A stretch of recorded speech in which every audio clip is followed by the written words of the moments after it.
अब ध्यान देना, हमारे पास क्या है, तो जनरली बात कर रहा है potential difference between the end. हमारे पास क्या दिया गया था कि potential difference between the end of the wire, एक वायर के एंड पर जो पोटेंशियल डिफरेंस लग रहा है, तो पोटेंशियल डिफरेंस हमें जनरली पता होता है। ये दिया गया क्या, पोटेंशियल डिफरेंस, जो कि हमारे पास क्या होता है, V होता है। कितना लग रहा है, तो हमसे कह रहा है 1.5 वोल्ट, तो हमने यहाँ पे क्या लिख दिया, V = 1.5 वोल्ट। फिर आगे बढ़े तो कह रहा है on passing current through a 15 joule energy. तो हमने कहा एनर्जी जो होती है, चाहे वर्क कहें चाहे एनर्जी, बात एक ही होती है। तो हमने कहा 15 जूल, तो हमने कह दिया W दे रखा है, कितना दे रखा है, 15। और हमसे ये भी कह रहा था कि हमारे पास जो टाइम लगता है वो कितना लगता है, 20 सेकंड। तो हमने यहाँ पे क्या किया, T = लिख दिया कितना, 20 सेकंड। और हमसे कह रहा था कैलकुलेट करंट, हमें क्या कैलकुलेट करना है, करंट I निकालना है। बात समझना, क्वेश्चन बहुत आसान है। पहले सबसे पहले ये होता है कि हमारे पास दिया क्या गया है वो हम लोग नोट कर रहे हैं। तो दिया क्या गया है, तो पहले अगर हम पूरे क्वेश्चन को पढ़ेंगे तो क्वेश्चन को चीख चीख के खुद कहता है कि भैया ये दिया गया है, ऐसे करना है, ठीक है ना। तो जनरली हमने क्या किया, इसको सॉल्व किया। तो सॉल्व करने के लिए हमने देखा potential difference between end of wire, यानी कि एक वायर के बीच का जो पोटेंशियल डिफरेंस था वो कितना दे रखा था, 1.5 वोल्ट दे रखा था। तो हमने यहाँ पे क्या किया, वोल्ट जो होता है पोटेंशियल डिफरेंस, उसको V से डिफाइन करते हैं, तो V = हो गया 1.5। फिर क्या कह रहा था, on passing through a current, जो करंट लग रहा था वो कितनी एनर्जी वेस्ट कर रहा था, कह रहा था 15 एनर्जी, तो हमने 15 एनर्जी लिख दिया। उसके बाद कह रहा था 20 सेकंड, जो टाइम हमारे पास ऑब्टेन हो रहा था वो 20 सेकंड था, तो टाइम की जगह पे 20 लिख दिया। और I हमें क्या करना था, फाइंड करना। तो हमने देखा कि I अगर हमने निकालना है तो इनसे मिलकर कोई फार्मूला बना है कि नहीं बना। तो हमने देखा यहाँ पे पहुंचे तो एक फार्मूला बना हुआ था, W = VI। तो तुरंत हमने यहाँ एक फार्मूला लिखा, W = VIT। सबकी क्या करते हैं, वैल्यू रखते। वैल्यू कैसे रखेंगे, W तो W की जगह 15 हो गया, V तो V की जगह पे 1.5 हो गया। फिर देखा I, तो I की वैल्यू पता नहीं, टाइम कितना है, 20। अब हमने यहाँ पे देखा कि ये दोनों को नीचे भेज देंगे, तो देखा 15 अपॉन, यहाँ हो जाएगा 1.5 और यहाँ हो जाएगा 20, और इधर केवल और केवल क्या बचा, हमने देखा पॉइंट आया तो ऊपर 10 बढ़ जाएगा, इस 0 से ये वाला 0 क्या हो जाएगा, कैंसिल। अब हमने देखा 15 से ये 15 कैंसिल, यानी कि I जो बचा वो 1/2 बचा। अगर 2 का डिवाइड इसमें दे देंगे तो हमारे पास आ जाएगा 0.5 एम्पीयर। सर अगर हम V = W/Q से पहले Q की वैल्यू निकाल के उसको पुट करते तब भी सही है, मतलब ठीक है। तब भी क्या निकलेगा, हमारे पास I निकलेगा, ठीक है, कोई दिक्कत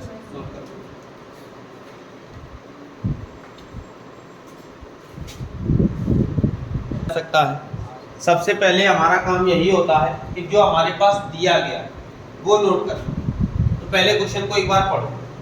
कह रहा था रेजिस्टेंस ऑफ कंडक्टर इतने ओम, तो इसका मतलब है ये क्या दे रखा है, रेजिस्टेंस।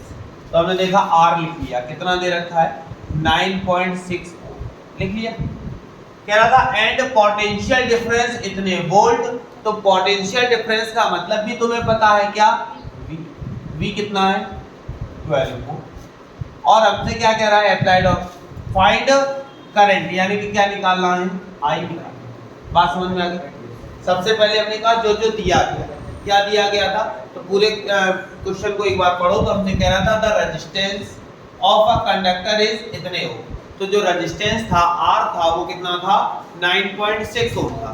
फिर हमसे कह रहा था पोटेंशियल डिफरेंस जो दिया गया है वो कितना है, 12 वोल्ट है। तो हमसे कह रहा है कि इसके एंड पर जो करंट लग रहा होगा वो फाइंड करना है। तो हमने जनरली एक छोटा सा देखा कि ये एक फार्मूला बन रहा है जिसको ओम्स लॉ भी कहा जाता है, वरना हमारे पास ये एक फार्मूला बन रहा है। क्या बन रहा है, तो हमने यहाँ पे लिखा R = V/I। तो R हमारे पास है 9.6, V हमें दिया गया है 12, और अपॉन में हमने देखा इसके नीचे 1 और क्रॉस इसका I के साथ होगा तो 9.6 I, और यहाँ देखा 9.6 को नीचे भेज दिया, तो I = 12 अपॉन में हो जाएगा 9.6, पॉइंट आएंगे ऊपर 0, इसको 12 से कैंसिल किया जा सकता है, तो 12 बन जा 12, यानी कि 10 बचा। 12 से इसको कैंसिल करेंगे तो 12 बैठ जा, क्लियर। अभी भी ये कैंसिल हो रहा है, 2 से कैंसिल कर दिया, कितना हो गया 5/4 का डिवाइड 5 में दे दो तो हमारे पास 4 का डिवाइड तो 4 बन जा 4, ठीक है। तो यहाँ कितना आ जाएगा 1.25, कोई दिक्कत, बात समझ में आ गई? Yes sir. नोट कर, ठीक है। अगला क्वेश्चन ध्यान देना, देखो भाई ध्यान देना, हमसे ये कह रहा था पहले क्वेश्चन की लैंग्वेज समझो, अगर हम लैंग्वेज को समझ जाएंगे तब कुछ आगे कर पाएंगे, ठीक। बहुत अच्छे क्वेश्चंस होते हैं इलेक्ट्रिसिटी में, बहुत आसान क्वेश्चन होते हैं, बस उनकी लैंग्वेज को समझना है। एक्सरसाइज बहुत आसान है, अगर हम एक्सरसाइज लगवाते तो शायद एक क्वेश्चन बताते, उस जैसे 3-4 क्वेश्चन एक जैसे हैं लगवा देते, कोई दिक्कत नहीं। एनसीईआरटी भी मिक्स कर रहे हैं हम, कुछ क्वेश्चंस ऐसे भी हैं जो अलग से चैप्टर के पीछे दे रखे होते हैं, वो भी उठाएंगे अभी, वो भी करवाएंगे। तो अलग अलग टाइप के क्वेश्चन हम करवा दे रहे हैं। एक्सरसाइज हम तुम्हें भेज देंगे तो पार्टिकुलरली तुम्हें सॉल्व करना, ठीक। अब ध्यान देना, कह रहा था कि the resistance of an electric heater, यानी कि इलेक्ट्रिक हीटर का जो रेजिस्टेंस है वो कितना दिया गया है, तो वो हमसे कह रहा है 150 ओम है। जो इलेक्ट्रिक रेजिस्टेंस का हमें क्या दे रखा है, सॉरी हीटर का जो रेजिस्टेंस है वो कितना है, और हमसे कह रहा है and a current of 1 ampere flowing through it, और इस हीटर में जो करंट फ्लो हो रहा है वो 1 एम्पियर का है। लैंग्वेज समझना, एक हीटर है, हीटर में जो रेजिस्टेंस काम कर रहा है वो 150 ओम का है। फिर उसके बाद कह रहा है हीटर में जो रेजिस्टेंस काम कर रहा है, बात समझना। फिर कह रहा था करंट उसमें 1 एम्पियर फ्लो हुई है, तो कह रहा है find the minimum resistance to require, यानी कि हमें कितना मिनिमम रेजिस्टेंस की आवश्यकता होगी सो दैट द हीटर में बी यूज टू सेफली, जिससे हम हीटर को सेफली यूज कर सकते हैं अगर हमारे घर में जो वोल्टेज आ रहा है वो 220 वोल्ट आ रहा हो तो। बात समझ में आ गई? लैंग्वेज मेन था, और लैंग्वेज के अकॉर्डिंग ही अगर हम लोग आगे देखें तो हमसे क्वेश्चन में ये कह रहा था एक हीटर है, जनरल सी बात है, हमने हीटर लिया और हीटर में क्या किया, हीटर को हम यूज कर रहे थे। जो हीटर का रेजिस्टेंस है, मतलब उसके अंदर जो लगे हुए रेजिस्टेंस हैं वो कितने हैं, 150 ओम।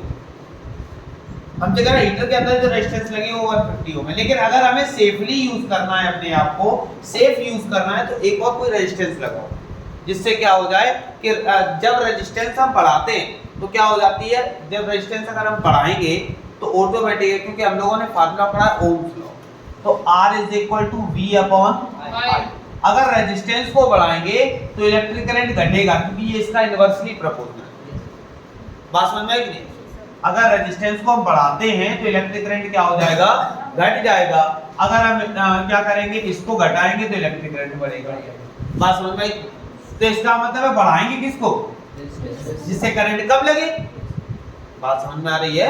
जिससे करंट कम लगेगा तो हमारे लिए सेफ नहीं होगा, अगर करंट ज्यादा लगेगा तो हमारे लिए दिक्कत होगी ना। तो इसको, इसका मतलब बढ़ाना किसको है, ठीक है। तो हमने देखा हमारे पास प्रेजेंट में कुछ तो रेजिस्टेंस दिया गया, कितना रेजिस्टेंस दिया गया है, तो हमने R = लिख दिया कितना, 1।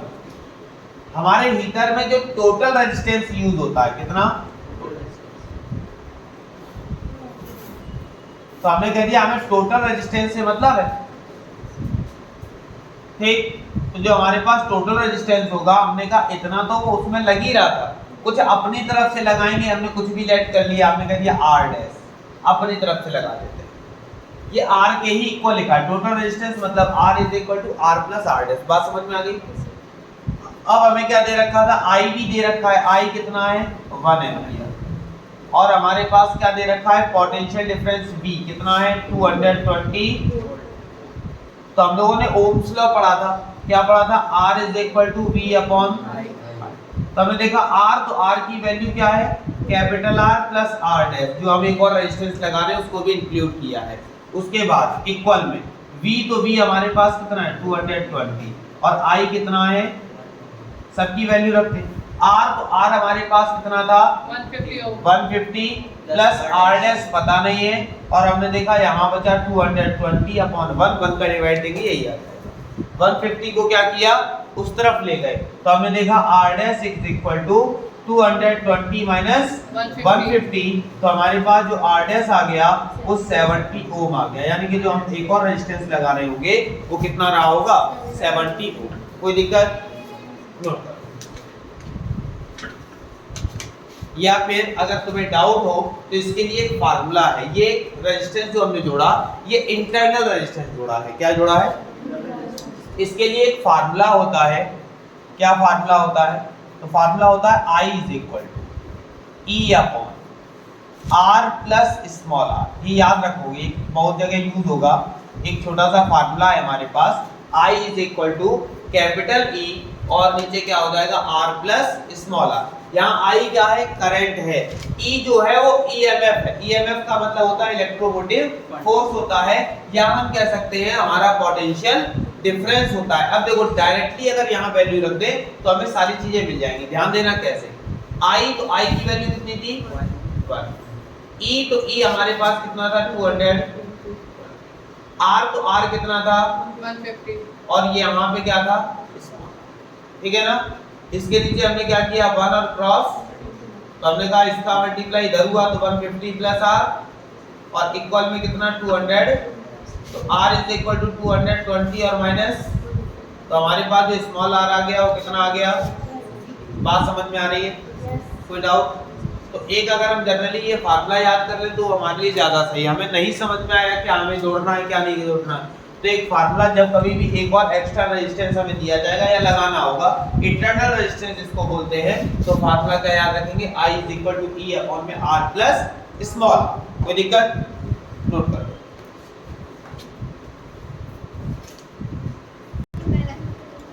क्या ध्यान देना, तो जनरली हमसे एक छोटी सी बात कर रहा है। क्या कह रहा है? The radius of two wire. ठीक है, यानी कि दो वायर हैं, दोनों वायरों की जो रेडियस है उसका हमें रेशियो क्या दे रखा है? 2:3। हमसे कह रहा है कि उस वायर में सेम मटेरियल यूज हुआ है, यानी कि जो हम कह सकते हैं स्पेसिफिक रेजिस्टेंस लग रहा होगा वो सेम होगा दोनों वायर का। लेंथ भी हमारे पास सेम है। तो हमने कहा दो वायर है हमारे पास, एक वायर ये है और एक वायर, इसकी भी लेंथ L है और इसकी भी लेंथ, ये वायर पहला है और ये वायर दूसरा। ठीक है ना।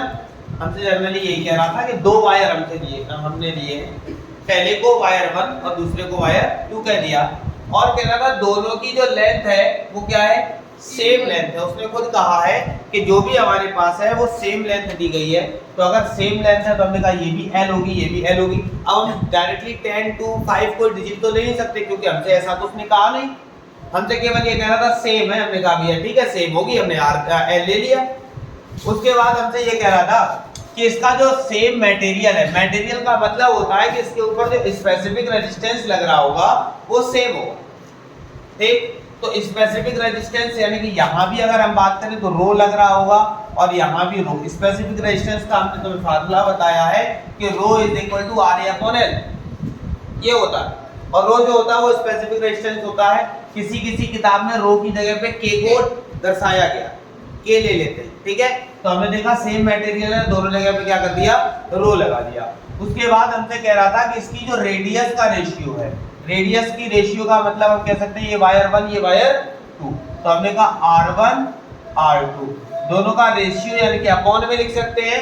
कितना दे रखा है? 2/3 R1 अपॉन R2। तो हम जनरल सी बात है यहाँ पे हम लिखें तो R1 अपॉन जो R2 दे रखा है वो हमारे पास कितना है? 2/3। और हमसे कह रहा है जो हमारे पास पहला वायर है ये, इसका रेजिस्टेंस R1 कितना दे रखा है? 4.5। और हमसे कह रहा है इसका रेजिस्टेंस R2 क्या करना है? बात समझ में आ गई? अब ध्यान दो, अब एक छोटा सा काम करते हैं। हमें स्पेसिफिक रेजिस्टेंस से मतलब था रेजिस्टेंस निकालना, तो फार्मूला जो हम लोगों ने पढ़ा है वो ये पढ़ा है, rho is equal to RA upon में, हमें R चाहिए तो R का फार्मूला बनाते हैं। कैसे बनाएंगे? तो इसके नीचे 1 और क्रॉस, तो 1 का मल्टीप्लाई यहाँ हुआ तो RA हो गया और यहाँ मल्टीप्लाई होगा तो रो L हो गया। हमें R चाहिए तो A को भी क्या करो? नीचे भेज दो। तो हमने देखा R की जो वैल्यू आ गई वो रो L अपॉन में A हो गया। इतनी बात समझ में आ गई? A का मतलब होता है क्या? एरिया। ठीक, A का मतलब क्या होता है? तो अगर हम लोग पहले वायर की बात करते हैं, किसकी बात करते हैं? तो पहले वायर की बात करें तो हमने यहाँ पे लिखा फर्स्ट वायर,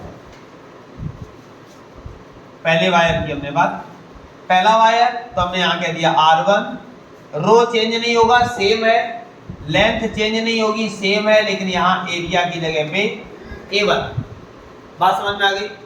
फिर हमने देखा R1 रो L, और यहाँ पे हमने देखा कि यहाँ A1 लिखा हुआ है, एरिया लिखा हुआ है, तो एरिया का फार्मूला क्या होता है? तो एरिया का फार्मूला होता है पाई आर स्क्वायर। पहला पार्ट है तो इसलिए पाई R1। बात समझ में आ गई। अब R1 की वैल्यू भी हमें पता है कितनी है, 4 पॉइंट, तो यहाँ पे हमने लिख दिया 4.5।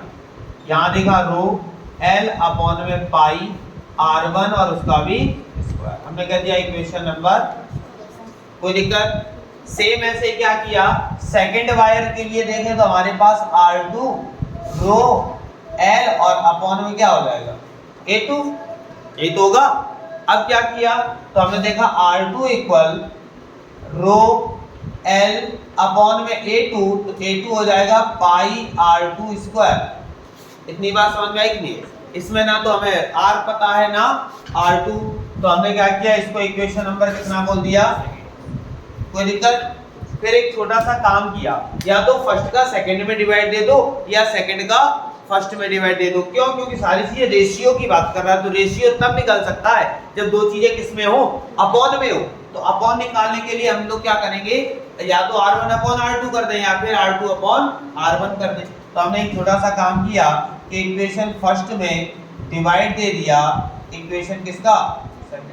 तुम्हारी इच्छा हो तो सेकंड में डिवाइड दे दो, किसका, फर्स्ट का, कुछ भी कर दो, ठीक। तो जब सेकंड में फर्स्ट का डिवाइड दिया तो इक्वेशन सेकंड हमारे पास है क्या, तो हमने देखा R2 इक्वल रो L अपॉन में पाई R2 स्क्वायर अपॉन फिर अपॉन।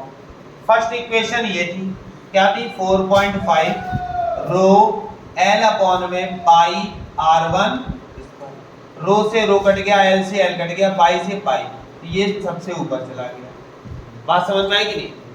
अब हमने यहाँ पे देखा R2 अपॉन में 4.5 इक्वल, ये ऊपर जाएगा तो R1 स्क्वायर अपॉन में R2 स्क्वायर। अब हमने यहाँ पे देखा R2 अपॉन में 4.5, ये दोनों के ऊपर स्क्वायर हो तो लिख सकते हैं R1 अपॉन और पूरे के ऊपर 4 स्क्वायर। तो हमने देखा R1 अपॉन R2 की तो वैल्यू हमें पता है, हमने क्या किया, यहाँ पुटअप कर दी। तो यहाँ देखा R2 अपॉन में 4.5, R1 अपॉन R2 वैल्यू कितनी है, 2 अपॉन, तो हमने देखा 2 अपॉन में 3 और इसका भी क्या कर दिया, तो हमने देखा R2 अपॉन में 4.5 और यहाँ देखेंगे तो 4 अपॉन, कोई दिक्कत? इसमें क्या किया, क्रॉस, तो क्रॉस जब मल्टीप्लाई करवाया तो 9 का R2 के साथ तो 9R2 और इक्वल में 4.5 का अगर हम लोग करवाते हैं 4 के साथ, यहाँ लिख दो 4.5 इंटू में 9 को नीचे भेजे, तो 9 को नीचे भेजा तो हमने देखा R2 इक्वल 4.5 इंटू 4 अपॉन में 9 5 का 45 होता है, लेकिन पॉइंट लगा हुआ है तो 0.5, तो R2 इक्वल क्या हुआ, 2। कोई दिक्कत? बात समझ में आई कि नहीं? नोट कर लो।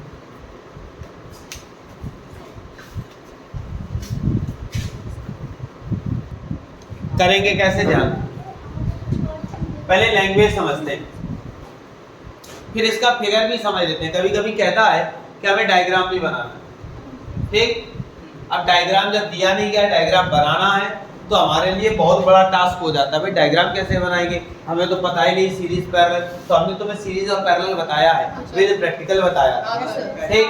तो ध्यान दें, हमने कहा था 3 वायर, हमारे पास क्या है, 3 वायर, पहला 20 ओम का है, दूसरा 24, तीसरा 30 ओम, ठीक। तो हमने जनरली कहा 3 वायर है, तो हमने कह दिया R1 जो होगा वो 20 ओम होगा, R2 जो होगा वो 24 ओम होगा और जो R3 होगा वो कितना होगा, 30 ओम, ठीक। इसमें हमसे ये नहीं कहा कहीं बैटरी लगी है, क्या लगा है क्या नहीं लगा, हमसे कह रहा है सीरीज। तो सीरीज में वैसे जो तुम्हें फिगर बताया था वो हमने कहा था इस तरह से बना था, पहला रेजिस्टेंस, दूसरा रेजिस्टेंस, तीसरा रेजिस्टेंस और नीचे जाके बैटरी, लेकिन वो हमारे पास है ही नहीं। जब नहीं है तो यही छोड़ दो। पहले वाले का नाम 20 ओम, दूसरे का 24 ओम और तीसरे का 30 ओम। तो हमने कहते हैं ये R1 है, ये R2 है और ये R3। सीरीज देखो अभी हमने फिगर तुम्हारे सामने बनाया है, लेकिन कभी जनरली फिगर बना हुआ आ जाए तुम्हें पता कैसे चलेगा कौन सीरीज है कौन पैरेलल। तो याद रखोगे एक पॉइंट से स्टार्ट होगा करंट फ्लो होगा, पहले वाले रेजिस्टेंस का एंडिंग पॉइंट दूसरे वाले रेजिस्टेंस का स्टार्टिंग पॉइंट होगा। ये चीज ध्यान में रखना, हमने कहा पहले वाले रेजिस्टेंस का जो होगा एंडिंग पॉइंट, तो पहले वाला रेजिस्टेंस ये चला, एंडिंग लगभग यहाँ रहा होगा, स्टार्टिंग देखो दूसरे की यहीं से है, तो इसकी एंडिंग कहाँ रही होगी, स्टार्टिंग क्या है यहीं से। तो जब कभी भी क्या होता है एक सीक्वेंस एक सीरीज दिखाई दे तो सीरीज में ये खासियत होती है कि जहां से हम चलना स्टार्ट करते हैं किसी भी एक पॉइंट से करंट फ्लो होगा, जब फ्लो होना स्टार्ट होगा तो पहले वाले रेजिस्टेंस का जो एंडिंग पॉइंट होगा वो दूसरे वाले रेजिस्टेंस का स्टार्टिंग पॉइंट होगा, जो दूसरे रेजिस्टेंस का एंडिंग पॉइंट होगा वो तीसरे रेजिस्टेंस का स्टार्टिंग पॉइंट होगा। तो समझ जाओगे ये हमारे पास क्या हो जाएगी, सीरीज हो जाएगी। तो सीरीज के लिए हमने तुम्हें फार्मूला बताया है, क्या बताया है, तो हमने देखा RS इसलिए लिख देते हैं रेजिस्टेंस इन सीरीज, और जो R होता है ना इसको ही बोलते हैं इक्विवेलेंट रेजिस्टेंस। ठीक, इक्वल में कितने रेजिस्टेंस हैं, 3, तो हमने कहा R1 प्लस R2 प्लस, तो हमने देखा RS R1 कितना है 20 ओम प्लस 24 ओम प्लस 30, तो हमने देखा RS जो आ गया 74 ओम। बात समझ में आ गई। अब हम लोग बात करते हैं किसकी, पैरेलल कॉम्बिनेशन की। तो पैरेलल में क्या होता है, कोई एक करंट आ रहा होता है वही डिवाइड होता है, 3 रेजिस्टेंस है तो 3 वायर में इस तरह से डिवाइड होगा। ठीक, थोड़ा गंदा फिगर लग रहा है, ये इधर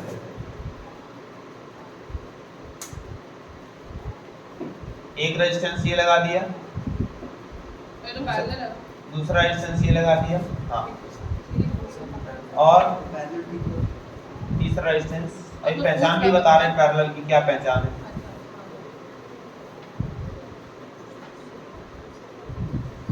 ठीक है, अब इसमें हमारे पास मेंस वगैरह कुछ लगा नहीं था, वरना हम नीचे लेकर आते बैटरी लगाते सारी चीजें करते, लेकिन हमारे पास कुछ ऐसा दिया नहीं गया। हमसे कह रहा है इसका जो रेजिस्टेंस है वो 20 ओम है, इसका 24 ओम है, ये हमारे पास 30 ओम है, तो हमें कहते हैं ये R1 है, ये R2 है और ये पैरेलल। सीरीज में तो हमने बताया पहले वाले का एंडिंग पॉइंट दूसरे वाले का स्टार्टिंग पॉइंट होता है, लेकिन इसमें क्या होगा, एंडिंग पॉइंट जो होगा किन्हीं दो रेजिस्टेंसों का स्टार्टिंग पॉइंट और किन्हीं दो या दो से ज्यादा रेजिस्टेंसों का स्टार्टिंग पॉइंट और 2 या 2 से ज्यादा रेजिस्टेंसों का एंडिंग पॉइंट क्या रहा होगा, सेम रहा होगा। देखो स्टार्टिंग पॉइंट तीनों रेजिस्टेंसों का ये है, खत्म कहाँ हुए, कहीं पे ऐसा हो रहा है क्या कि एक रेजिस्टेंस से स्टार्ट हो रहा हो उसके बाद अगर इसी फिगर में थोड़ा सा बदलाव आ जाता, ऐसे गए ऐसे था,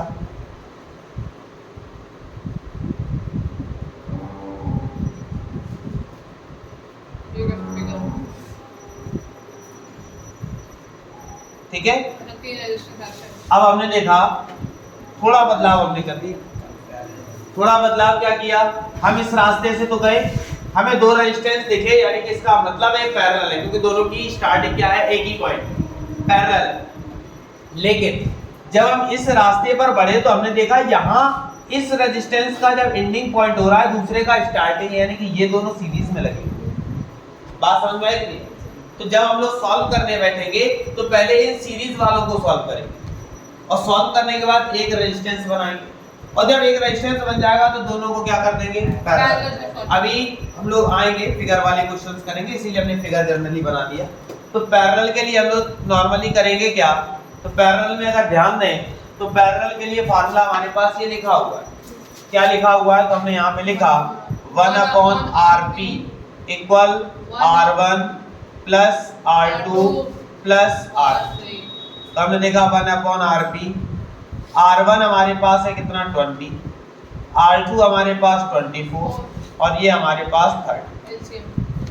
अगर हम एलसीएम लेते हैं तो एलसीएम कितना हो जाएगा 120, ठीक है ना।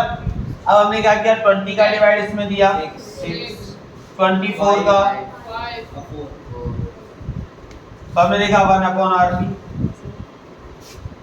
सबको ऐड किया 6 5 हो गया 11 और 4 15 अपॉन में 120 क्रॉस इसको पहले आपस में कैंसिल भी हो सकता है 1/8 आएगा। ठीक 15 1 जा 15 15 8 जा ये तो 1/RP आया है हमें केवल RP चाहिए तो क्रॉस क्रॉस तो 1 का इसके साथ आरपी इक्वल में 8 हो तो हमें एक और चीज पता चली हमने देखा सीरीज जब कोई चीज सीरीज में होती है तो वहां रेजिस्टेंस ज्यादा होता है यही तीन ही तो रेजिस्टेंस थे और जब कभी पैरेलल तो हमसे एमसीक्यू में क्वेश्चन पूछ सकता है कि दो रेजिस्टेंसों को सीरीज जोड़ा जाए और उन्हीं दो को क्या किया जाए पैरेलल जोड़ा जाए तो किस कंडीशन में रेजिस्टेंस होगा ज्यादा तो किस कंडीशन में होगा सीरीज इसमें कम होगा पैरेलल तो हमने जो प्रैक्टिकल में तुम्हें करवाया था तो हमने बताया जब सीरीज में जोड़ा था तो रेजिस्टेंस ज्यादा हो गया ज्यादा होने के कारण क्या था जो हमारी लाइट थी वो बहुत ज्यादा डिम जल रही थी लेकिन जब हमने उनको पैरेलल जोड़ा यानी कि रेजिस्टेंस बिल्कुल कम कर दिया पैरेलल जोड़ा तो पैरेलल जोड़ने में क्या हुआ लाइट बहुत ज्यादा तेज हो गई क्योंकि वहां पे रेजिस्टेंस जो था वो क्या लग रहा था कम लग रहा था बात समझ में आ गई यस सर नोट कर तो फिगर बनाना हाँ ठीक है तो वही चीज है कि मतलब जो भी है तुम लोगों के पास उसको जितना भी समय है उसको एंजॉय करते हुए मैथ हुई साइंस हुई इसको बिल्कुल टेंशन फ्री होके पढ़ो बहुत अच्छी लगेगी और अगर इसको तुमने बहुत ज्यादा सिर पे चढ़ा लिया तो बस डिप्रेशन के शिकार हो जाओगे हो सकता है रस्सी छोटी मोटी मिल जाए निकल कोई भरोसा नहीं अगर मैथ को तुमने बिल्कुल एंजॉय के साथ पढ़ा मतलब हंसते खेलते पढ़ते भी गए तो बहुत अच्छा लगेगा पढ़ने और नंबर भी अच्छे आएंगे चीजें हारने से ही चीजें सीखने को मिलती हैं लोग फेल हो जाते हैं फेल होने के बाद वो IAS PCS बन जाते हैं कैसे बन जाते हैं फेल होने के बाद वो दोबारा मेहनत करते हैं वो सीखते हैं अपने फेल होने से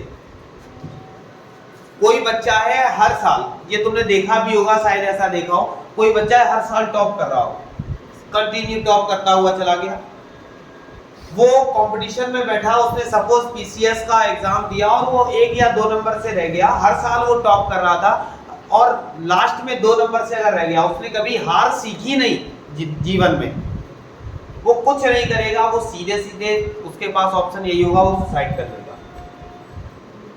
क्यों क्योंकि उसने कभी हार का सामना नहीं किया हार का भी सामना करना चाहिए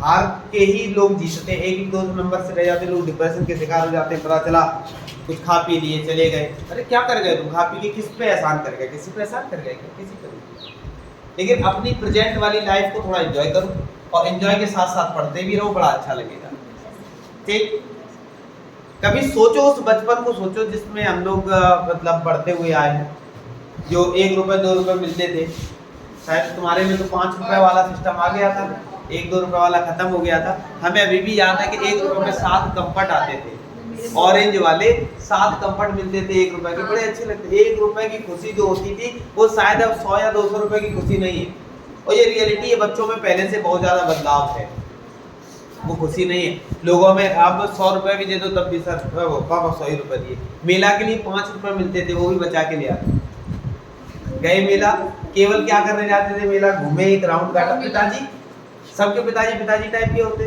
हमारे भी थे घर से पहले तो चाबी भरी गई कुछ खाना नहीं क्योंकि मेला का बहुत खराब मिलता है तो भाई वही चाबी कान में बैठी हुई है दोबारा नाम भी नहीं ले सकते और अगर मान लिया नाम ले भी दिया पापा ऐसा देख लो कितना गंदा लग रहा है देख चुपचाप मुंह बंद कर लिया खूब अच्छा लग रहा हो मुंह में पानी आ रहा हो लेकिन कुछ नहीं किया जा सकता मजबूरी घर से चाबी ऐठी गई है कि नहीं ऐसा ये चीजें याद करोगे अभी शायद याद नहीं करते होगे लेकिन आने वाले समय में याद करोगे अभी स्कूल की हमने कहा ना छुट्टी करने में बहुत अच्छा लगता है हमने क्या किया 2 दिन छुट्टी कर ली 3 दिन छुट्टी कर ली 4 दिन छुट्टी कर ली कोविड जैसा सीजन आ गया तो महीने भर छुट्टी मिल गई 2 महीने छुट्टी मिल गई तो शायद स्कूल जाने का मन नहीं होता लेकिन जिस दिन तुम इंटर पास आउट हुई क्योंकि कॉलेज तुम्हें टीवी में दिखाया जाता है वैसा कॉलेज नहीं होता तुम सोचो नहीं कॉलेज लाइफ बहुत अच्छी होती है, हमारी कॉलेज लाइफ उतनी अच्छी नहीं होती। जो स्कूल लाइफ है वो लाइफ कहीं नहीं मिल सकती। बहुत से तुम लोग ऐसी छोटी छोटी मिस्टेक करते रहते स्कूल में बैठ के, बहुत सी ऐसे काम करते रहते हो। जैसे जर्नली कभी देखा होगा तुम लोगों ने, स्कूल की चीजें खराब करने में बड़ी खुशी आती है ना। कोई चीज खराब की, कोई चीज चुरा लाए तो मतलब बहुत ज्यादा खुशी, हद से ज्यादा। कोई चीज अगर चुरा कर लाए हो तो बहुत ज्यादा, और चौक कहीं ले आए तो जो चौक चुराने की खुशी थी वो किसी की खुशी नहीं हो सकती। ऐसा किया होगा सबने। अब तो खैर व्हाइट बोर्ड वगैरह सारी चीजें चलने लगी, लेकिन चौक चुराने की भी एक खुशी हुआ करती थी। अब तो लोगों के पास खुद इतना सब कुछ अच्छा में, वरना लोग चौक चुरा ली। अब एक बच्चे ने चुराई, पूरा क्लास उसका दुश्मन है। कोई टीचर आएगा, सर ये चौक चुरा लेता, फिर वो सफाई देगा, नहीं सर हमने नहीं चुराई, आप आते तो हम आपको ही देते, और ये सब बहुत सारी चीजें। वो चीजें नहीं मिल सकती, दोबारा नहीं मिलेगी। इंटर पास आउट हो जाओगे, भूल जाओगे कि ऐसा कुछ था, फिर जीवन में बिजी हो जाते हैं। अभी क्या है, अभी लाइफ ऐसी है, तुम्हें किसी चीज की टेंशन नहीं, केवल एक टेंशन है, घर वाले तुम्हें बार बार एक टेंशन देते, पढ़ो। उसके बाद बहुत सारी टेंशन हो जाएगी। सबसे बड़ी टेंशन होती है पैसा, जो कि अभी तुम लोगों के पास कोई टेंशन नहीं है पैसे की। कहां से आ रहा है, कैसे आ रहा है, क्यों आ रहा है, कोई पैसे की कोई टेंशन नहीं। पूरी जिंदगी निकल जाती है केवल पैसे में। केवल कॉलेज लाइफ या स्कूल लाइफ ऐसी होती है जिसमें पैसे की टेंशन नहीं होती, केवल एंजॉयमेंट। तुम्हें पढ़ने में शायद खराब लगता होगा, केवल पढ़ने में। जब दिन भर ड्यूटी करोगे तो क्या होगा। पढ़ने में थोड़ा सा समय लगाओ, अपना समय दो, और चीज़ों को ये समझो कि नॉर्मल खेलते कूदते। तुमने खुद देखा होगा, कब क्लास 6, 7, 8 में थे, कब हाई स्कूल में आ गए कुछ पता चला, कब इंटर करके पास आउट हो जाओगे कुछ नहीं पता। समय इतनी जल्दी, लोग कह देते हैं कि जिंदगी बहुत बड़ी है, नहीं, जिंदगी बहुत छोटी है, पता नहीं चलती। ठीक, लाल टॉपिक पे आते हैं, क्योंकि हमारे सवाल भी बहुत हैं, छोटे नहीं है जो एक बार में खत्म होता है। लाल क्वेश्चन पे आते हैं, बहुत अच्छा क्वेश्चन है। ठीक, तो सबसे पहले हम देखते हैं, हमसे यहाँ पे ये कह रहा था कि कैलकुलेट रेजिस्टेंस बिटवीन AB। पहले AB के बीच निकालना है, फिर AC के बीच निकालना है। तो पहले हम लोग A से लेकर B तक चलते हैं। ठीक, हम लोग किसके बीच निकाल रहे हैं, तो सबसे पहले एक काम करो, एक सर्किट है, इसको हमने कह दिया ये R1 नाम दे दिया, R2 दे दिया, R3, किसी को भी कह दो तुम इसको R1, R2, R3, उससे कोई लेना देना नहीं, केवल तुम्हें चीजों को समझना है, बहुत आसानी से समझना। हमें लग रहा होगा अब नींद नहीं आ रही। ठीक, अब आगे टॉपिक पे आते हैं। ठीक, अब 1 घंटे और एक्स्ट्रा एनर्जी आ गई होगी कि हम लोग 1 घंटे तक पढ़ सके। तो ध्यान देना, हमने क्या किया, जर्नली यहाँ पे क्या कर लिया कि 3 रेजिस्टेंस ले लिए, एक को R1, एक को R2 और एक को क्या कह दिया, R3 कह दिया। तो हमने देखा जो R1 है हमारे पास वो 3 ओम है, R2 जो है वो 6 ओम है, और R3 जो R3 भी है वो भी कितना है, 6। हमें क्या करना है, रेजिस्टेंस A से B। तो हमें केवल रास्ता खोजना है, A से B जाना। तो हमारे पास A से B जाने का एक तो डायरेक्टली रास्ता है, हम सीधे चले आएंगे बिना रुके, चले आओगे। लेकिन फिर हमने देखा अगर A से हमें इधर से आना हो तो हम देखेंगे भैया A जो पॉइंट है वो ऐसा है ना, यानी कि अगर हम देखें तो A पॉइंट ऐसे है, थोड़ा सा आगे बढ़ा लेते हैं। A पॉइंट ऐसे दिया गया, ऐसे गए हैं इस तरह से, फिर आगे बढ़े इस तरह से, फिर आगे बढ़े हैं और सीधे चले जाए, ऐसा कह सकते हैं। और यहाँ से एक ऐसे, ऐसा ही तो है जनरली देखा जाए, ऐसा ही दिख रहा है।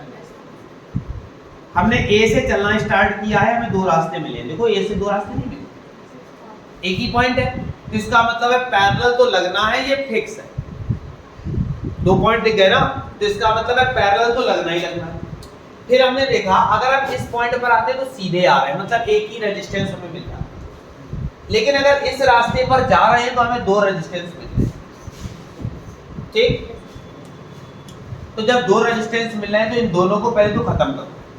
तो इन दोनों को देखो, इसका एंडिंग पॉइंट, इसका स्टार्टिंग पॉइंट सेम है ना, तो ये दोनों किस में हो गए, सीरीज में।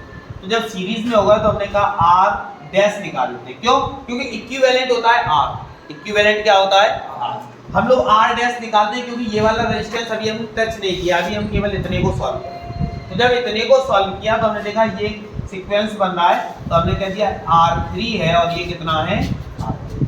तो हमने देखा R डैश जो होगा R3, तो R3 कितना था प्लस R2 कितना था, तो हमारे पास जो R डैश आया वो, अब जो फिगर हो गया वो कुछ ऐसा हो गया, ये A है ये B, बीच में रेजिस्टेंस, एक रेजिस्टेंस ऐसे B तक आ गया यहाँ बीच में। बात समझ में आई नहीं? यानी कि जो ट्रायंगल था इसको पूरा हमने सॉल्व करके एक रेजिस्टेंस यहाँ बीच में इस तरह से लगा दिया। बात समझ में आई? अब इन दोनों का काम खत्म हो चुका, इतनी बात समझ में आ रही है? अब इन दोनों का जब काम खत्म हो गया तो ये दोनों किस में लग जाएंगे? पैरेलल में। जब पैरेलल में लगाएंगे तो इक्विवेलेंट निकालना है, तो हम सीधे लिखेंगे 1/r इक्वल क्या होगा, एक ये और एक, तो इसको तो हमने R1 कहा है तो 1/r1 प्लस 1 इसको सॉल्व करके हम लोग R डैश निकाला था, तो हम लोग क्या कह देंगे 1/r। R1 हमने देखा तो R1 3 था और R डैश हमारे पास 1/r। दोनों का एलसीएम लिया तो 3 का डिवाइड इसमें दिया तो कितना आएगा 4 का मल्टीप्लाई यहाँ प्लस, तो हमने देखा 1/r, देखा 5 इसको पलट दिया करो, ये 1/r डैश की वैल्यू वो r की वैल्यू हमें केवल r चाहिए, तो इन दोनों को पलट, r इज इक्वल टू 12/5, तो r is equal to 2.4। Cross कर तो बात समझ में आई कि नहीं? ये किसके किसके बीच निकाला है, a to b। अब हम लोग कहाँ चल रहे हैं भैया, a to c, ठीक है ना? a to c कैसे निकालेंगे, ध्यान a से लेकर c जाना, कहाँ जाना है, तो एक तो डायरेक्ट रास्ता है, दूसरा रास्ता हमें, तो दूसरे रास्ते को किस में लगाएंगे, सीरीज में। तो हमने कहा सीरीज लगा रहे हैं, एक को छोड़ रहे हैं, तो क्या बोल देंगे r डैश, और इक्वल में इन दोनों को सीरीज लगाया है तो हमने कह दिया है R1 प्लस क्या है R2। तो हमने देखा R डैश, R1 कितना 3 और R2 कितना, तो R डैश जो आ गया वो कितना आ गया, बात समझ में आ गई? यानी कि अब जो फिगर हो गया वो अप्रॉक्स में ऐसा हो गया, इसको सॉल्व कर लिया है हमने, यहाँ क्या आ गया है R डैश। अब दोनों को किस में लगा देंगे, पैरेलल में, तो हमने कहा भाई 1/r इक्वल 1 में r, इसका नाम क्या है 3 और इसका नाम क्या है r डैश। बात समझ में आ गई? अब क्या करेंगे, तो हमने देखा 1/r इक्वल, देखा r3, तो r3 हमारे पास कितना होगा 6 प्लस r डैश कितना होगा, तो हमारे पास होगा r डैश कितना अभी निकाला, कितना आ गया, तो हमने देखा 1/r इक्वल, दोनों का एलसीएम लिया तो एलसीएम हमारे पास कितना हो जाएगा 80, ठीक है ना? 6 का डिवाइड इसमें दिया 3 टाइम, 9 का डिवाइड इसमें दिया 2 टाइम, तो 1/r देखा 5 ये तो 1/r की वैल्यू है, r निकालना है तो कितना हो जाएगा 18 तो r जो आ जाएगा, आया कि नहीं, कोई दिक्कत? देखो सबसे पहले हमसे क्या कह रहा था, हमें क्या करना है, हमें a to b और a to c निकालना है, मतलब रेजिस्टेंस निकालना है, a से b जाना है और a से c। अगर a से b जाना है तो a से b जाने के लिए एक डायरेक्ट रास्ता है, एक ऐसे मूव करके, तो इस मूव करने वाले को पहले सॉल्व करते हैं। तो सॉल्व देखा ये किस में लग रहा था, सीरीज में, तो इन दोनों को हमने किस में लगा दिया, सीरीज में, दोनों को ऐड किया, कितना आ गया, इतनी बात समझ में आ गई। फिर जब सीरीज लगा दिया तो एक रेजिस्टेंस हो गया दोनों मिलकर, दोनों को किस में लगा देंगे, सेम काम a to c जाना था, a से c, तो ये तो डायरेक्ट जा रहे थे, ये घूम के जा रहे थे, तो ये हमारे पास क्या हो गया था, सीरीज हो गया था। तो ये जब हमारे पास सीरीज हो गया तो हमने इन दोनों को पहले सीरीज में ऐड किया, फिर देखा इन दोनों को सॉल्व किया तो एक रेजिस्टेंस बन गया। अब दोनों रेजिस्टेंस वो किस में हो गए, पैरेलल में हो गए, तो हमने पैरेलल लगा दिया। आया कि नहीं, कोई दिक्कत? नोट कर, हो गया। साल किसी ना किसी सेट में बोर्ड एग्जाम में आता है, ठीक, तो इम्पोर्टेंट क्वेश्चन है और ये हर साल रिपीट होता है, क्योंकि हमें समझ में नहीं आता दिया क्या, दिक्कत तो यही, समझते हैं भाई, वैसे तो आ रहा होगा लेकिन कर नहीं पाओगे, ठीक, बस वही काम कर। हमने कह रहा था equivalent resistance of two electric resistance, the equivalent resistance of two electric resistance when connected in series, और हमसे कह रहा है इस 25, यानी कि हमसे कह रहा है कि इक्विवेलेंट रेजिस्टेंस, दो रेजिस्टेंस है हमारे पास। कैसे रेजिस्टेंस है? एक को हमने कह दिया हमारे पास क्या है, R1 है, और दूसरा हमारे पास, दोनों को अगर सीरीज जोड़ा जाता है, कैसे जोड़ा जाता है? तो सीरीज जोड़ेंगे तो फार्मूला हो जाएगा R = R1 + R2, ये तो होगा। तो हमसे कह रहा है दोनों को अगर सीरीज जोड़ा जाता है तो उसका जो इक्विवेलेंट रेजिस्टेंस आता है वो कितना आता है? इक्विवेलेंट होता कौन सा? ये होता है। लैंग्वेज समझ लेना, क्वेश्चन बहुत आसान हो जाएगा। तो हमसे कह रहा था the equivalent resistance of two electric resistance, यानी कि दो रेजिस्टेंस थे, दो रेजिस्टेंस को एक को हमने R1 कह दिया, एक को R2 कह दिया, और दोनों रेजिस्टेंसों का जो इक्विवेलेंट है इन सीरीज में, तो सीरीज में हमने फार्मूला लगाया, और जो R है वो कितना है? 25। तो हमने देखा R की जगह पे 25 लिख दिया, = R1 + R2। चाहो तो इसको ऐसे भी लिख सकते हैं, R1 + R2 = 25, और इक्वेशन नंबर, कोई दिक्कत? आगे बढ़। फिर क्या कह रहा था? When connected in series, series वाला काम खत्म हो गया। फिर कह रहा है दीज रेजिस्टेंस, यानी कि यही जो रेजिस्टेंस है उन दोनों को क्या करना है? पैरेलल लगाना है। तो इन्हीं दोनों को अगर हम लोग पैरेलल लगाते हैं, कैसे लगाते हैं? पैरेलल लगा दिया। तो पैरेलल कॉम्बिनेशन में पता है फार्मूला होता है 1/r = R1 + R। तो हमने देखा पैरेलल लगाने पर जो इक्विवेलेंट आता है वो कितना आता है? तो हमने देखा R की जगह कितना रख दिया, यहाँ देखा 1/R1 + कोई दिक्कत? अब थोड़ा सा ध्यान देना, 1/4, दोनों का एलसीएम लिया तो हो जाएगा R1 में, जब R1 का डिवाइड इसमें दिया तो R2 बचा, और R2 का डिवाइड दिया तो, बस समझ में आ गई। तो अब हमने यहाँ पे देखा 1/4 इक्वल में R1 + R2 लिखा हुआ है, इसकी वैल्यू हमें पता है कितनी है, 25, और अपॉन में हमने देखा R1 में, और क्रॉस मल्टीप्लाई। तो जब हमने क्रॉस मल्टीप्लाई करवाया तो देखा हमने R1 और 25 4 जा, इतनी बात समझ में। लेकिन हमसे तो वो ये कह रहा था कि find the resistance of each wire, यानी कि दोनों का अलग अलग बताना। ये तो साफ में आ गया, दोनों का क्या करना है? एक तो तरीका ये है कि यहाँ से R1 की वैल्यू निकालो, R2 को उधर भेजो, तो हो जाएगा 25 - R2, उठा के यहाँ रख दो, क्वाड्रेटिक बनेगी, सॉल्व कर लो। एक तो तरीका, एक तरीका जो तुम्हें लगाना है, ये तरीका यूज नहीं कर रहा, जो अभी हमने बताया ये तरीका भी सही है, लेकिन ये तुम्हें यूज नहीं करना। तुम्हें क्या यूज करना है? पार्टिकुलर रेजिस्टेंस निकालना। इसमें क्या होगा? 4 निकलेंगे, लेकिन जो हम तरीका बता रहे हैं उसमें क्या होगा? 2 निकलेंगे। हमारे पास R1 + R2, तुम लोग खुद सोचो, अगर हमारे पास x + y = 4 दिया है और x - y = 2 दिया है, तो क्या x y की वैल्यू नहीं निकाल पाओगे?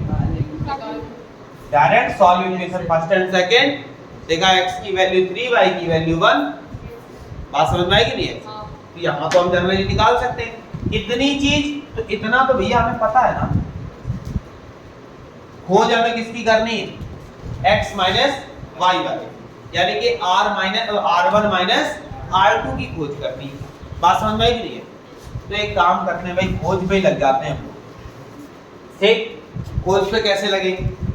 हमने देखा R1 - R2 और इसका होल स्क्वायर का फार्मूला लगाते हैं, क्योंकि R1 - R2 जनरली निकल नहीं सकता। तो एक काम करते हैं, R1 - R2 का, तो हमें पता है एक फार्मूला होता है A² + B² 2R1। क्लियर? इतनी बात समझ में आई कि नहीं है? हमने यहाँ एक फार्मूला बना दिया, A - B का होल स्क्वायर होता क्या है? A² + B² - ठीक है। तो भाई दोनों तरीके हम बता रहे हैं, एक तो डायरेक्टली हम रख देंगे, उससे भी आंसर निकलेगा, लेकिन उससे 4 आंसर निकलेंगे, तुम कंफ्यूज रहोगे। इससे एग्जैक्टली एक आंसर निकलेगा, R1 की एक वैल्यू और R2 की अलग वैल्यू, उसमें अलग अलग निकलेगी, वो भी बता रहे हैं। तो हमने क्या किया, r1 माइनस r2 के होल स्क्वायर का क्या किया, फार्मूला खोला। तो फार्मूला खोलने में देखा a square plus b square minus 2ab। अब हमने यहाँ पे देखा minus 2ab r1 square plus, वो भी हमें नहीं पता, तो क्या किया जाए, एक छोटा सा काम करते हैं, r1 माइनस r2 का सब प्लस का होगा ना क्या, नहीं सॉरी यहाँ देखा r1 स्क्वायर है प्लस का r2 स्क्वायर है, ठीक। एक छोटा सा काम किया, क्या काम किया, प्लस का 2r1 r2 और माइनस 2r1, मतलब 2r1 r2 ऐड कर दिया, 2r1 r2 सब्ट्रैक्ट कर दिया, और एक पहले से माइनस का 2r1 r2 था। इतनी बात समझ में आई कि नहीं, कोई दिक्कत? हमने किया क्या है, हमने एक जनरल सा छोटा सा काम किया, हमने देखा यहाँ माइनस का 2r1 r2 था, हमने क्या किया, एक प्लस का 2r1 r2 ऐड किया, एक सब्ट्रैक्ट, अगर इससे कैंसिल कर देंगे जितना था क्वेश्चन में वही लिखा हुआ है। ऐसा किया क्यों, उसका रीजन था, तो इतना देखो एक फार्मूला बन रहा है, बना, तो हमने देखा r1 माइनस r2 और इसका भी इक्वल, ये फार्मूला किसका है, r1 प्लस r2 का whole square minus 4r1, clear? तो अब हमने देखा r1 माइनस r2 का होल स्क्वायर। अब ऐसा किया क्यों था, क्योंकि इसकी हमें वैल्यू पता है, बात समझ में आई क्लियर? इसकी वैल्यू कितनी है भाई, 25, तो 25 और उसका भी माइनस 4r1 r2 भी पता है कितनी, 100, तो कितना हो गया, r1 माइनस इसका देखा 25 का स्क्वायर करेंगे माइनस, तो हमने देखा r1 माइनस और इसका होल स्क्वायर, माइनस करवाया तो 2 2, जैसे यहाँ से स्क्वायर हटाएंगे इसके ऊपर, तो हमारे पास बचा क्या, r1 माइनस कितना बचेगा, इक्वेशन नंबर, कोई दिक्कत? फिर क्या करेंगे, वही काम जो करते हैं, solve equation first and second, ठीक। तो इक्वेशन फर्स्ट क्या है हम लोगों के पास, फर्स्ट है हमारे पास r1 प्लस इक्वल, और सेकंड क्या निकली, r1 माइनस इक्वल, तो हमने दोनों को क्या करवा दिया, ऐड करवाने से r1 r2 प्लस का r2 माइनस का कैंसिल हो गया, देखा r1 कितना हो गया, और यहाँ 15 और 25 दोनों को ऐड किया तो हमारे पास, तो हमने देखा r1 40 अपॉन, तो r1 कितना आ गया, 20 उठा के किसी भी इक्वेशन में रख दो, चाहे फर्स्ट में चाहे, तो हमने क्या किया, पुट कर दिया इक्वेशन नंबर फर्स्ट। फर्स्ट क्या है हमारे पास, r1 प्लस r2 और इक्वल में 20, तो r1 की जगह पे 20 प्लस r2 पता नहीं और इक्वल में 20 उधर ले गए, r2 is equal to 25 minus, तो जो r2 आ जाएगा वो 5 हो।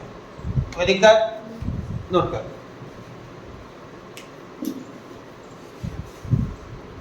समझ में आ गया ना?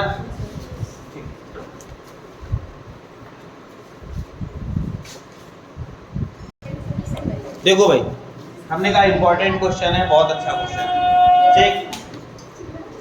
देखो हमसे क्या कह रहा था,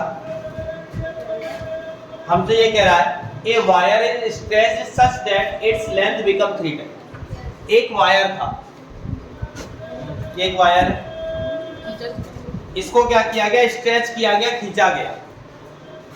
पहले इसकी लेंथ हमने कह दिया x थी, खींचा गया तो 3x, क्लियर? इस तरह से हो गई होगी। इतना मोटा अगर हम इसको खींचेंगे तो ये ऑटोमेटिक क्या हो जाएगा, अगर इस टाइम इसका एरिया a है तो जब हम इसको 3 टाइम्स खींचेंगे तो एरिया 3/2 हो जाएगा, वो सॉरी ये a/3 हो जाएगा। बात समझ में आई कि नहीं? अगर हम लोग क्या करते हैं, जनरल सी बात है, छोटा सा एक काम करते हैं, क्या करें कि हम लोग एक वायर लेते हैं, तो हमने एक वायर लिया, इसकी लेंथ हमने कह दी, हमें नहीं पता, हमने कह दिया x मीटर है, कितनी है, और फिर इसको खींचा गया तो एक और वायर बना जिसकी लेंथ कितनी आ गई, जिसको हमने L बोला था, L1, और ये L2, हमने कह दिया कितनी हो गई, इतनी बात समझ में आ गई। इसका एरिया जो होगा यानी कि A1 जो होगा वो हो सकता है A रहा हो, और इसका जो एरिया है A2 वो A/3 रहा हो। इतनी बात समझ में आएगी? कोई दिक्कत? क्योंकि खींचने पर क्या हुआ होगा, वायर हो गया होगा पतला, तो एरिया कम हुआ होगा लेकिन लेंथ बढ़ गई होगी। तो हमने वही काम किया, ये wire stretched such that the length become 3 times the original length.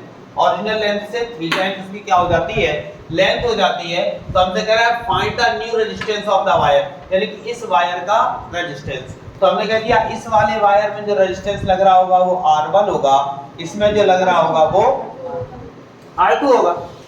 ठीक, अब आगे बढ़ते हैं। हमने सबसे पहले पहली कंडीशन में हमने देखा, यहां से ये फार्मूला उठाया, ρ = RA/L। अगर हम लोग क्या करते हैं, फार्मूला लगाते हैं, ρ = RA/ में एक काम करते हैं, इसके नीचे 1 और क्रॉस मल्टीप्लाई, क्योंकि हमें रेजिस्टेंस पूछा है, तो जब क्रॉस मल्टीप्लाई हुआ तो हमने देखा हो जाएगा RA = ρL, यानी कि कह सकते हैं R = ρL/। ठीक, हम लोग बात करते हैं फर्स्ट वायर की, इसकी बात करते हैं। तो फर्स्ट वायर के अकॉर्डिंग हम देखते हैं, सभी वैल्यू क्या करते हैं, पुटअप करते हैं। पहले वायर में हमने देखा R पता नहीं, तो हमने कह दिया पहला वायर है R1 इक्वल रो सेम रहा होगा, L तो लेंथ कितनी है, L1 थी, वो भी कितनी, X। तो हमने यहाँ पे लिख दिया, पहले लिख दो L1 और यहाँ A1, फिर देखते हैं सारी वैल्यू पुटअप कर। देखा R1 इक्वल रो L1 हमारे पास X है और A1 हमारे पास, हमने कर दिया इक्वेशन नंबर। कोई दिक्कत? ठीक है, आगे बढ़। फिर हमसे क्या कह रहा था कि जो हमारे पास सेकंड कंडीशन है यानी कि R2, तो रो L2 में A2। इतनी बात समझ में आ गई?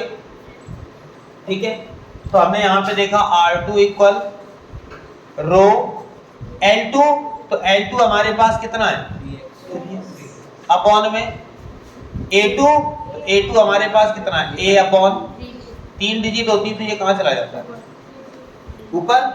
तो हमारे पास हो जाएगा R2 इक्वल रो 9x में इक्वेशन नंबर।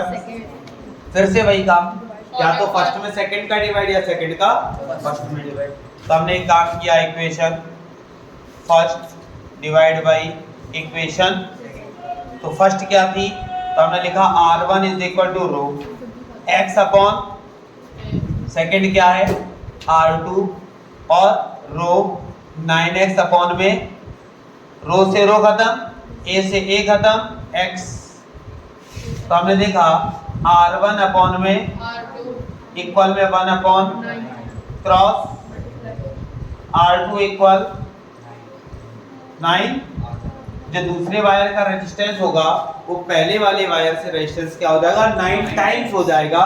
तो यहाँ से हमें एक और क्वेश्चन मिल गया कि अगर हमारे पास वायर क्या हो, छोटा हो, अगर उसकी लेंथ को हम लोग बढ़ाते हैं तो उसके रेजिस्टेंस में क्या हो जाता है, इंक्रीज हो जाता है, बढ़ जाता है।